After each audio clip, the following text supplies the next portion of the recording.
ગુજરાતમાં વરસાદનો જોર જે છે એ હવે ધીરે ધીરે એની તીવ્રતા જે છે ઓછી થતી જઈ રહી છે અને બધાને એવું લાગ્યું કે અચાનકથી 2-3 દિવસ ખૂબ વધારે વરસાદ પડ્યો અમદાવાદ ગાંધીનગર અને એવા વિસ્તારમાં જ્યાં અતિભારે વરસાદ એટલો પડ્યો નથી એ બધા વિસ્તારમાં પણ એટલો બધો વરસાદ પડ્યો તો હવે વરસાદ શું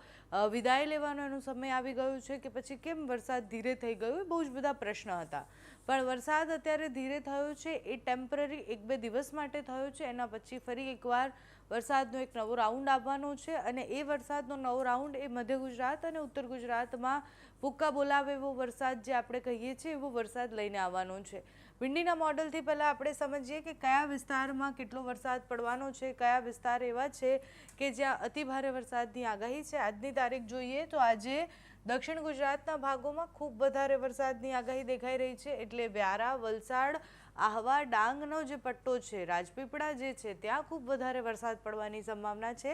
દરિયાકાંઠાના વિસ્તારમાં વરસાદની સંભાવના છે એટલે ભાવનગરથી લઈને પોરબંદર સુધી ભારે વરસાદની આગાહી કરવામાં આવી છે સાથે જ અમદાવાદ ગાંધીનગર હિંમતનગર મહેસાણા ખેડા આ બધા વિસ્તારોમાં પણ ભારે વરસાદની આગાહી છે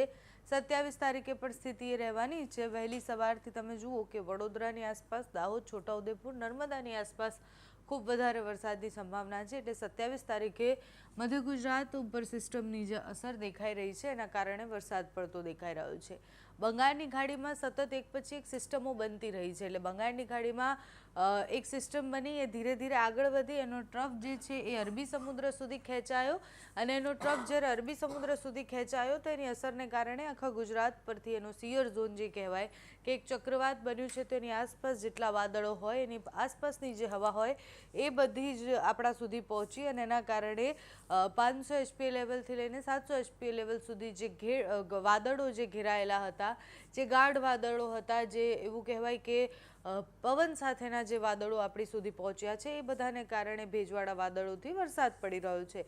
અત્યારે જે વરસાદ પડી રહ્યો છે એ સતત પડતો વરસાદ નથી ઝાપટાવાળો વરસાદ છે અને એવું કહેવાય કે 700 એચપીએ લેવલ જે ભેજવાળા વાદળો રહી ગયા હોય 600 એચપીએ લેવલે ભેજવાળા વાદળો જે રહી ગયા હોય એ વિસ્તારમાં એ વરસાદ લઈને આવે એ વાળો આ વરસાદ છે પણ તમે જુઓ કે અત્યાર સુધી આ મધ્યપ્રદેશ અને મહારાષ્ટ્ર બંને જગ્યાએ અલગ અલગ સિસ્ટમોની અસરને કારણે એ તમને એક્ટિવ દેખાતું હશે બંગાળની ખાડી તો એક્ટિવ છે જ એટલે ત્યાં તો અલગ અલગ સિસ્ટમ બની જ રહી છે સાથે જ આ બાજુ અરબી સમુદ્ર પણ એક્ટિવ છે એટલે તમે જુઓ કે આ બધો જ વિસ્તાર જે છે ત્યાં એક કરંટ છે હવે જ્યારે બંગાળની ખાડીમાં કોઈ સિસ્ટમ બને છે અને અરબી સમુદ્ર તરફ એનો ટ્રફ ખેંચાય છે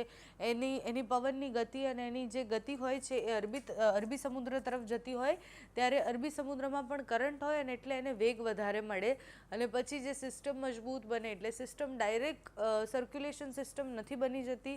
એ લો પ્રેશર પછી વેલમાર્ક લો પ્રેશર પછી ડિપ્રેશન પછી ડીપ ડિપ્રેશન અને પછી સાયક્લોન બને એટલે એ આખા જે બહુ જ બધા પડાવ હોય એ પાર કરીને પછી સાયક્લોનિક સિસ્ટમ બનતી હોય છે પણ લો પ્રેશર સુધી પણ જો કોઈ સિસ્ટમ પહોંચે છે તો પછી એ સિસ્ટમ જે છે એ મજબૂત માનવામાં આવે કારણ કે લો પ્રેશર સિસ્ટમ બની છે ને એ સિસ્ટમ મોટાભાગના વિસ્તારોમાં અતિથી અતિભારે વરસાદ લઈને આવે પણ અત્યારે આવતા જે વરસાદો છે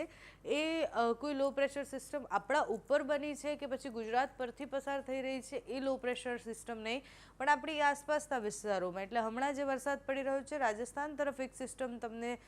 દેખાતી હશે એ સિસ્ટમને કારણે વરસાદ પડી રહ્યો છે ક્યારેક મધ્યપ્રદેશ તરફ આવતી એ સિસ્ટમનો જે સિયર ઝોન છે જે ટ્રફ રેખાઓ છે એ ગુજરાત સુધી પહોંચે છે અને એના કારણે ગુજરાતમાં વરસાદ પડી રહ્યો છે સપ્ટેમ્બર મહિનામાં સંભવિત રીતના